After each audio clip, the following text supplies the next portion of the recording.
Whip around now to Clement Townsend back on the program and the NBA. The latest free agent buzz here, Rudy Gay. He is going to the San Antonio Spurs, CT. This, according to Adrian Wojnarowski of ESPN, 2 years, $17 million deal. We know what Gay can bring in the post on the perimeter offensively, but he is coming off a pretty significant injury, the Achilles injury from a year ago. Why do you think the Spurs wanted to add him to what is a championship contender? Well, certainly he's a veteran, and when you look at the Spurs, they tend to roll with veterans. When you look at the guys they have on their team, Manu Ginobili, 39 years old, Tony Parker, 35, Rudy Gay will turn 31 in August. But when you talk about this deal, you have to talk about the money. Rudy Gay, 2 years, $17 million.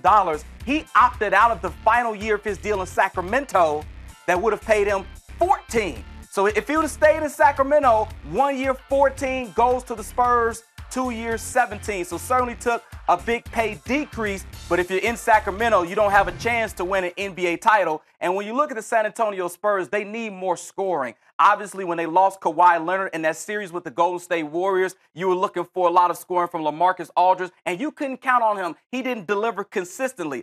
Tony Parker was out for the season. You don't know if you're going to have Jonathan Simmons, who's a restricted free agent. You mentioned it at the top of this segment. Rudy Gay, that's one thing he can do. He can score. The guy can get you 15, 20. You just have to wonder, will he be healthy? Can you get 60 to 70 games out of Rudy Gay? And certainly he's not at the place in his career where he can play 35 minutes, but in spells for 25 minutes. He certainly can be an athletic guy, still can slash, still very long. So we know in this NBA, the Spurs are going to play defense. They're going to be top 3 in fewest points allowed. But can they score with the Warriors? Can they score with the Rockets? I think Greg Popovich has a guy who can deliver, who can put the ball in the basket. And the San Antonio Spurs have been quiet. So many other teams in the Western Conference have made moves. I know the Spurs did re-sign Patty Mills, their backup point guard, but this is a good move because it certainly fits with the structure, the organization that the Spurs have in place there.